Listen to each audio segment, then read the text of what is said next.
KF-21 사우디 21조 원 구매 원해. 미국, 잠깐만 전쟁하면 전부 다 죽어. 러시아 초음속 미사일 폭격 경합.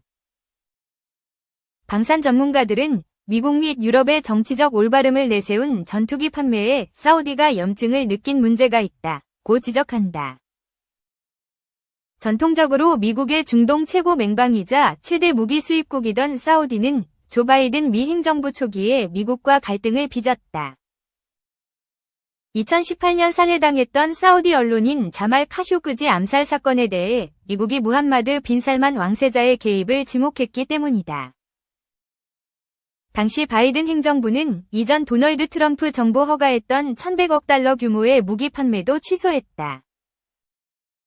2018년 사우디가 영국에 주문했던 48대분의 유로파이터 타이푼 전투기 구매도 전투기 공동개발국인 독일의 반대로 취소됐다. 최근 독일이 사우디에 대한 무기 판매 금지 조치를 해제하고 단거리 공대공 미사일 아이리스-T를 판매하기로 했다. 하지만 사우디 국내 정치에 간섭하려는 미국 및 유럽에 대한 거부감이 여전히 상당하다는 평가다.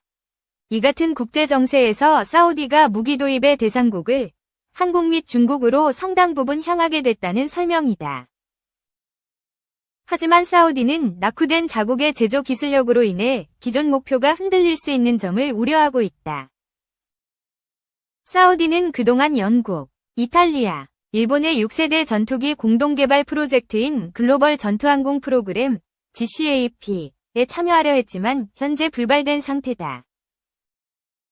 항공 기술력이 빈약한 사우디가 자본력만 가지고 참가하는 것에 대해 일부 국가들이 난색을 표하고 있기 때문이다.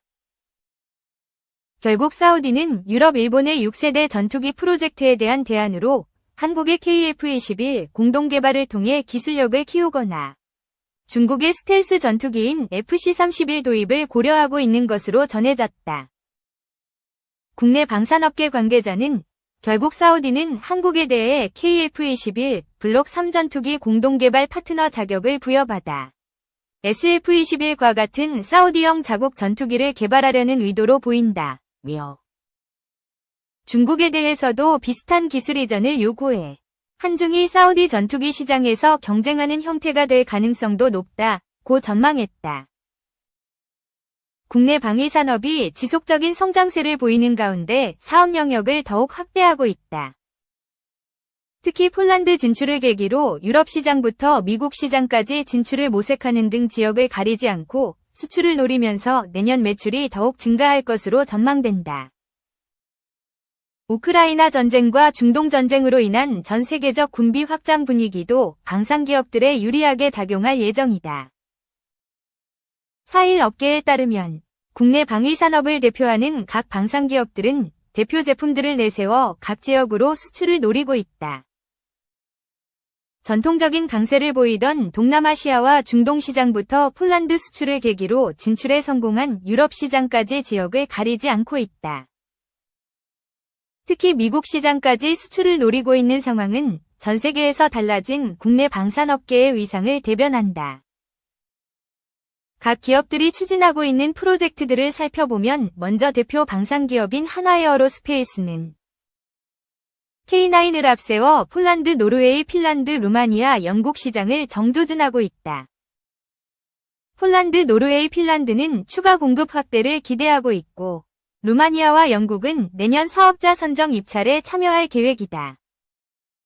AS-21 레드백 장갑차도 대표 상품으로 자리 잡았다. 호주에 이어 폴란드, 브라질, 루마니아도 보병 전투 차량 IFV 도입을 추진 중으로 강력한 수주 후보로 평가받고 있다. 한국항공우주산업 KAI은 FA50과 KF-21을 앞세워 세계 시장 문을 두드린다. FA50은 이집트의 공급을 위한 협상이 진행 중이다. 특히 눈길을 끄는 것은 미국 시장이다. KAI는 방위산업의 본고장인 미국의 FA50 수출을 노리고 있다. 수주에 성공할 경우 미국의 록히드 마틴과 손잡고 약 500대 규모를 미국 시장에 납품하게 될 예정으로 국내 방산기술이 미국의 인정을 받을 만큼 훌륭하다는 것을 증명하는 계기가 될 것으로 보인다. KF-21은 함께 사업을 진행 중인 인도네시아 외에 폴란드와 아랍에미리트, UAE가 관심을 보이고 있고 UAE는 수리온의 도입도 타진하고 있다. 현대로템은 K2 전차를 폴란드 추가 수출에 이어 루마니아와 체코 등으로 수출을 노리고 있다. LIG 넥스원도 천공 비공 등을 사우디아라비아와 루마니아, 미국 등에 수출하기 위한 움직임을 전개 중이다. 수주를 위한 방산기업들의 행보는 전시회에서도 이어지고 있다. 당장 이달 개최되는 이집트 방산전시회 참가에 이어 내년 2월 개최되는 사우디아라비아의 방산전시회에도 참여한다. 특히 이집트와 사우디아라비아를 비롯한 중동 국가들은 직접적인 도입 협상이 진행 중으로 전시회 기간 동안 계약이 체결될 가능성도 높게 점쳐진다. 전 세계 상황도 국내 방산기업들에 유리하게 흘러가고 있다. 현재 우크라이나 전쟁과 중동 전쟁으로 세계 각국은 방위 예산을 확대하고 있어 이 같은 추세는 내년에도 이어질 것으로 보인다. 국제전략문제연구소 IISS에 따르면 전 세계 173개국의 군사 비용이 2017년부터 5년 연속 증가한 것으로 나타났다. 특히 동유럽은 58%나 군비 지출을 늘리고 있다. 기존 중저가 방산 시장에서 높은 점유율을 보이고 있는 러시아의 비중 축소도 내년 국내 방산 기업들의 밝은 미래를 예고한다. 스톡홀름 국제평화문제연구소 SIPRI에 따르면 글로벌 무기 시장에서 러시아의 점유율은 2020년 24%에서 2022년 9%까지 떨어지면서 비중이 축소되고 있다. 이러한 가운데 미국 대형 투자은행 골드만삭스는 한국이 중국을 제외한 세계 최대 무기 공급국 중 하나라면서 한국 방산주가 글로벌 군수시장에서 한국의 강력한 입지를 고려할 때 지정학적 위험을 분산할 수 있는 좋은 투자처라며 국내 방산업계의 밝은 미래를 점쳤다. 2. 북한. 파병대가로 러시아 5세대 스텔스 전투기 도입하나. 러시아에 대한 북한의 군사 지원 스케일이 점점 커지고 있다. 병력 외에도 막대한 양의 북한 탄약과 총기가 컨테이너에 실려 러시아로 넘어가고 있다. 세계 최대 규모 방위산업, 방산, 인프라를 가진 러시아가 소총과 탄약, 포병무기 같은 물자를 북한으로부터 들여오는 이유는 자국 방산이 심각한 인력난 탓에 정상 가동되지 못하고 있기 때문이다. 현재 러시아 우크라이나 전쟁에 동원된 러시아군은 징집병, 계약병, 동원병, 용병으로 구성된다.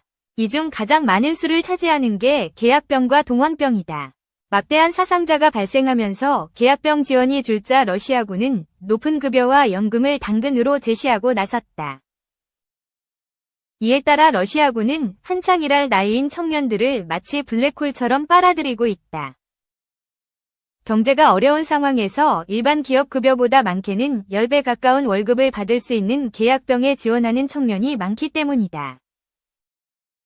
최근 북러 군사협력은 단순한 군사 지원이 아닌 비교 우위를 따져 각자의 이익이 되는 무역 형태로 확대됐다. 향후 양측 군사무역은 더 노골화될 것이다. 우선 북한은 값싸고 대량 조달이 쉬운 총기나 탄약, 야포 같은 무기를 대량 생산해 러시아에 공급한다. 반대로 기술력이 우수한 러시아는 북한의 첨단 장비와 관련 기술을 넘겨주는 시기다. 이 점에서 북한은 이미 전략무기나 관련 핵심 기술, 재래식 군사력 현대화에 필요한 장비를 러시아에 요구했을 개연성이 크다. 이와 관련해 미국 싱크탱크 전략국제문제연구소 CSIS는 핵무기나 탄도미사일을 탑재한 전략 잠수함이 북한에 넘어갈 수 있다고 우려했다. 북한이 러시아에 넘기고 있는 무기와 장비, 병력 규모를 감안하면 반대급부로 받아낼 첨단 무기도 다종다양할 것이다. 특히 한국은 북한의 첨단 무기 리스트 상단에 첨단 전투기가 있음을 잊어선 안 된다. 8월 러시아 국영항공기업 UAC는 극동 지역에 있는 전투기 생산시설 콤소몰스크나아물의 항공제작소를 대폭 확장한다고 밝혔다. 현재 이 공장에선 4.5세대 전투기 SU-35S와 5세대 스텔스 전투기 SU-57을 주로 생산하고 있다. 지난해 9월 김정은 북한 국무위원장이 방문해 여러 종류의 전투기를 둘러보기도 했다. 공장 확장 공사의 목표는 Su-57 증산이며 전투기용 연료 시스템 실험동과 무선 전자장비 실험 경납고는 이미 완공됐다는 게 UAC 측 입장이다. 그런데 위아한 점은 Su-57의 경우 이미 확정된 발주 물량의 3분의 1이 생산됐고 추가 수주 일감도 없다는 것이다. Su-57은 2021년 5대, 2022년 7대, 2023년 11대가 러시아 항공우주군에 인도됐다. 올해는 11월 중순 기준 4대가 출고됐다. 이런 속도라면 늦어도 2028년까지 러시아군이 발주한 76대가 전량 납품될 것으로 보인다. 그럼에도 러시아가 해당 기종 생산 라인을 2배로 확장한다는 게 의미심장하다. 러시아가 추가 발주를 고려하고 있거나 대규모 해외 수출을 준비하고 있다는 뜻이기 때문이다. 그런 가운데 러시아는 11월 14일 현지 시간 Su-57의 첫 해외 수출 계약 체결을 공식 발표했다. 러시아의 무기 수출을 총괄하는 국영기업 로소보론엑스포르트 관계자의 언론 인터뷰에서 밝혀진 사실이다. 이 회사의 알렉산드르 미헤예프 총괄이사는 자국 국영통신사들과 인터뷰에서 외국 고객을 상대로 Su-57 전투기의 첫 수출 계약을 체결했다고 밝혔다. 다만 그는 구매 계약을 체결한 나라가 어딘지 밝히지는 않았다. 해당 발언이 나오기 이틀 전 러시아 국방부 산하 군사기술협력국이 현지 언론에 익명을 요구한 국가가 요청해온 첨단 전투기 판매를 승인했다고 밝힌 바 있다. 러시아 측이 항구하고 있어 해당 계약의 주인공은 실제 전투기가 인도되기 전까지는 공개되지 않을 것으로 보인다. 그렇다면 Su-57은 얼마나 강력한 전투기이고 이를 구매한 나라는 어디일까? Su-57은 러시아가 미국 F-22에 대항하고자 개발한 5세대 스텔스 전투기다. 현재 생산되는 모델은 개량 버전인 Su-57M이다.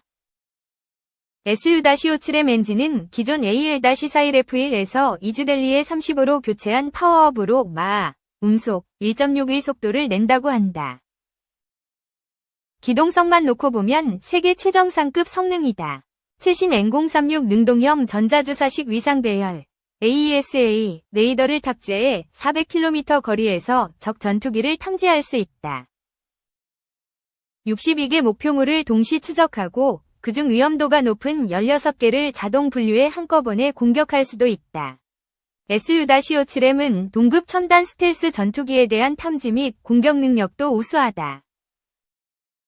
여러 대역 주파수를 사용하는 레이더가 기체에 골고루 배치된 덕에 스텔스기 탐지 능력이 뛰어나다.